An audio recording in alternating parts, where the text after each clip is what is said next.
solemnly swear do solemnly swear that I will bear true faith and allegiance to Pakistan that I will bear true faith and allegiance to Pakistan as Chief Justice of the Federal Constitutional Court of Pakistan. Justice Aminuddin वफाकी आईनी अदालत के chief justice बन गए। सदर ममलिकत आसिफ अली जरदारी ने chief justice Aminuddin Khan से ओहदे का हल्फ लिया।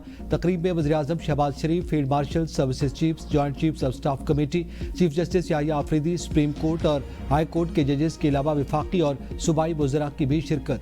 वफाकी आईनी अदालत के लिए मुमकिन जजों के नाम भी सामने आ गए। जस्टिस आमिर फारूक, जस्टिस बाकिर नजफी, जस्टिस के आगा, जस्टिस रोजी खान, जस्टिस हसन रिजवी और जस्टिस शकील अहमद वफाकी आईनी अदालत के जजों की लिस्ट में शामिल। तादाद 13 किए जाने का इम्कान। तकरीब अलबरदारी के लिए इस्लामाबाद हाई कोर्ट में इंतजामात। आईनी अदालत के सरबराह जस्टिस अमीनुद्दीन व दीगर जजेस से हल्फ लेंगे। जस्टिस मुसरत हिलाली का खराबी सेहत की वजह से आईनी अदालत के जज बनने से इनकार।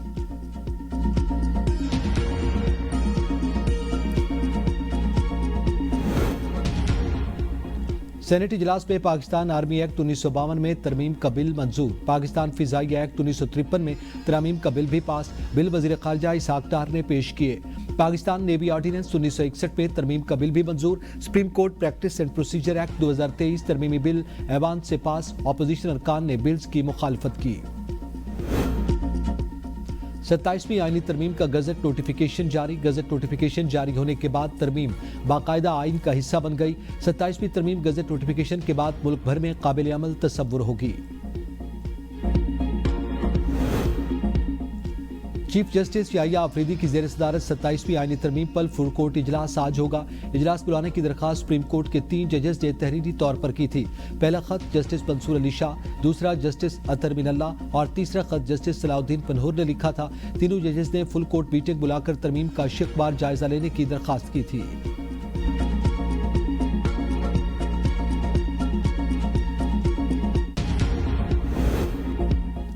इस्लामाबाद हाई कोर्ट के 4 और लाहौर हाई कोर्ट के 10 जजेस को दूसरे सूबों में ट्रांसफर करने का फैसला।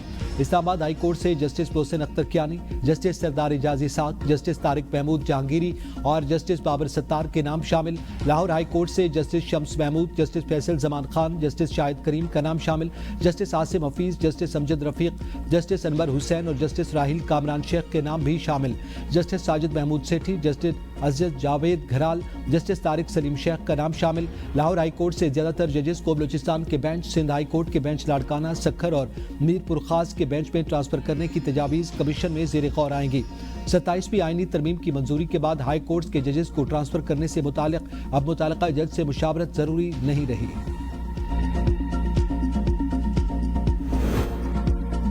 27वीं आईनी तरमीम की मंजूरी पर सुप्रीम कोर्ट के 2 जज मुस्ताफी। जस्टिस मंसूर अली शाह और जस्टिस अतर मिनल्ला ने इस्तीफे सदर ममलिकत को भिजवाकर चैम्बर खाली कर दिए। जस्टिस मंसूर अली शाह ने 27वीं आईनी तरमीम को आईने पाकिस्तान पर हमला करार दे दिया। कहा 27वीं आईनी तरमीम के जरिए सुप्रीम कोर्ट पर कारी ज़रब लगाई गई। इंसाफ आम आदमी से दूर, कमजोर और ताकतवर के सामने बेबस हो गया। मुल्क की वाहिद आला तरीन अदालत को मुनक़सिम और अदलिया की आज़ादी को पामाल करने से मुल्क को दहाइयों पीछे धकेल दिया गया। आईनी तरमीम ऐसी हुकूमत ने की जिसकी अपनी कोई आईनी हैसियत नहीं। जस्टिस अतर मिनल्ला ने अपने इस्तीफे में लिखा, जिस आइन के तहफ़्फ़ुज़ का हल्फ उठाया था वो बाकी नहीं रहा। नए ढांचे जिन बुनियादों पर तामीर हो रहे हैं वो आइन के मज़ार पर खड़े हैं।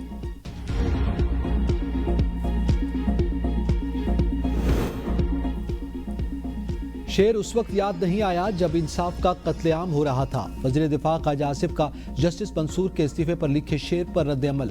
ट्वीट पे कहा, जजों का एक टोला मिलकर सियासी मफादात का मुहाफिज बना हुआ था। ये जजेस आइन और कानून की बजाय किसी के सियासी मफादात के मुहाफिज थे, सियासी पार्टी के वर्कर बने हुए थे। शेर लिखने से पहले अपना माजी याद कर लेते तो शायद कोई शर्म, कोई हया आ जाती। 27वीं तरमीम पर अपोजिशन की तनकीद पर कहा, आधी रात को 1 घंटे में 52 कानून पास करने वाले हमें ताना दे रहे हैं। अखलाक बाख्ता लोग पाक दामनी पर लेक्चर और असेंबली तोड़ने वाले आईनी तरमीम और कानून साजी पर ताना दे रहे हैं। कौम को सुप्रीम कोर्ट के जजेस के साथ खड़े होना चाहिए। आज ऑपोजिशन अलायंस के इजलास में फैसला करेंगे कि क्या करना है। असद कैसर की मीडिया से गुफ्तगू, ये मुल्क इस तरह नहीं चल सकता। क्या आइन में तरमीम इस तरह होती है? हमारा अलायंस पाकिस्तान की आवाम को मायूस नहीं करेगा। चेयरमैन PTI बैरिस्टर गौहर कहते हैं, हम कोशिश कर रहे हैं कि जमहूरियत चले, हर हाल में अदलिया को महफूज करेंगे। अगर हुक्मरानों के ये फैसले होंगे तो इससे मुल्क को कौम में इंतशार होगा।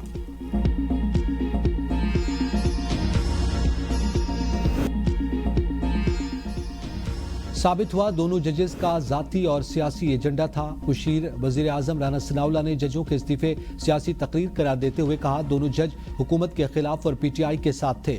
सुप्रीम कोर्ट का जज बनकर सियासी तकरीरें करने से बड़ी बदकिस्मती कोई नहीं। जजेस ने किस तरह कहा कि 27वीं तरमीम आइन पर हमला है? क्या दलील है कि आइन पर हमला हुआ और अदालत टुकड़े टुकड़े हो गई? वजीर ममलिकत कानून इंसाफ बैरिस्टर अकील मलिक कहते हैं कि इदारों में तसादुम या लड़ाई वाली बात नहीं, ये पार्लियामान का इस्तेहकाक है वो आइनी तरामीम और कानून साजी करे। तरमीम से ये नहीं समझा जा सकता कि किसी के खिलाफ है। अदालत में सियासी खेल खेला गया जो अफसोसनाक था।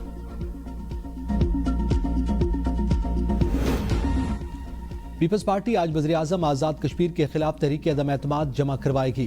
तहरीक 25 अरकान के दस्तखत के साथ जमा करवाई जाएगी। नए वज़ीर-ए-आज़म के ऐलान के लिए पीपल्स पार्टी की मरकजी क़यादत आज मुजफ्फराबाद रवाना होगी। मुस्लिम नून तहरीक अदम एतमाद में पीपल्स पार्टी का साथ देगी मगर हुकूमत का हिस्सा नहीं बनेगी। पीपी का अदम एतमाद के लिए वोटिंग होने की सूरत में 40 से ज़ायद वोट हासिल करने का दावा।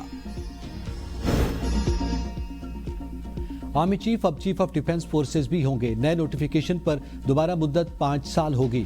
तरमीमी बिल कौमी असम्बली से मंजूर। Army chief chief of defence पाक फौज के तमाम शोबों को रिस्ट्रक्चरिंग और इंतजाम करेंगे।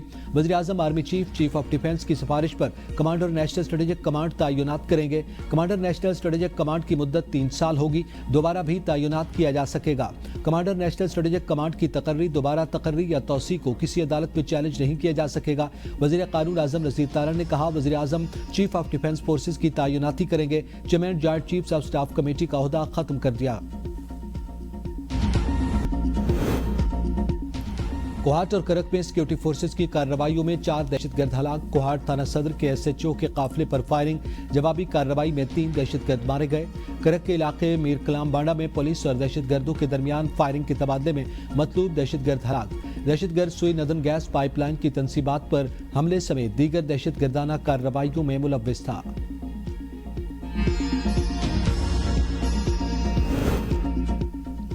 अपने से 5 गुना बड़े दुश्मन भारत को शिकस्त दी। मुट्ठी भर दहशतगर्द क्या चीज है? गवर्नर KP फैसल करीम कुंडी की इस्लामाबाद कचहरी के दौरे के मौका पर मीडिया से गुफ्तगू। कहा, वज़ीर सेहत ने यकीन दहानी करवाई कि वकला के तहफ़्फ़ुज़ात को दूर किया जाएगा।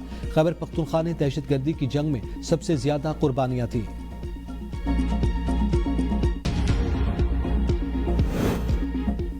खैबर पख्तूनख्वा हुकूमत ने गवर्नर के लिए VIP गाड़ियों की खरीदारी का मामला मुअख्खर कर दिया। सूबाई काबीना इजलास के तरमीमी एजेंडे से गाड़ियों की खरीदारी एजेंडे से निकाल दी गई। गवर्नर सेक्रेटरीट की जानिब से VIP गाड़ियों की खरीदारी की सिफारिश की गई थी। सोशल मीडिया पर गवर्नर के लिए VIP गाड़ियों की खरीदारी पर तनकीद के बाद सूबाई हुकूमत की जानिब से खरीदारी का मामला एजेंडे से निकाल दिया गया। पाकिस्तान और श्रीलंका के दरमियान दूसरा वनडे आज रावलपिंडी क्रिकेट स्टेडियम में खेला जाएगा। कौमी टीम को 3 मैचेस की सीरीज में 1-1 की बरतरी हासिल। चेयरमैन PCB मोहसिन नकवी का श्रीलंकन हाई कमिश्नर के हमरा रावलपिंडी स्टेडियम का दौरा। मेहमान टीम के खिलाड़ियों से मुलाकात। सिक्योरिटी इंतजामात का जायजा लिया। सिक्योरिटी एहलकारों को जांफशानी से फराइज सर अंजाम देने की तलकीन। मोहसिन नकवी ने पाकिस्तान का दौरा जारी रखने पर श्रीलंकन खिलाड़ियों का फर्दन शुक्रिया अदा किया। कौमी क्रिकेट टीम का दौरा पाकिस्तान जारी रखने पर श्रीलंकन टीम से इज़हार तशक्कुर।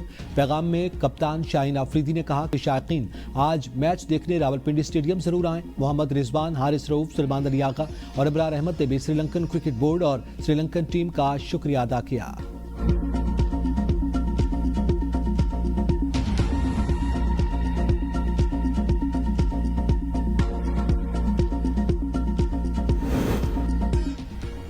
सत्ताईसवीं तरमीम के बाद आईनी बेंचेस के अलावा कोई भी बेंच आर्टिकल 199 के तहत इख्तियारात इस्तेमाल नहीं कर सकता। सिंध हाई कोर्ट की जुडिशल ब्रांच ने कायम मकाम चीफ जस्टिस को मरासला इरसाल कर दिया।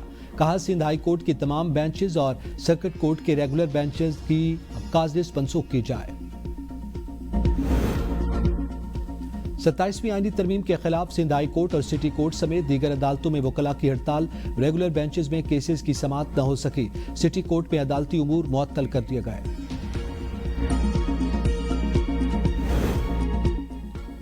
अपर कोहिस्तान मालियाती स्कैंडल के गिरफ्तार 2 मुलजिमान मजीद 7 रोज के जिस्मानी रिमांड पर नैब के हवाले। तफ्तीशी अफसर के मुताबिक मुलजिमान के अकाउंट से करोड़ों रुपए की ट्रांजैक्शन हुई। तफ्तीश में मजीद इंकशाफात हुए।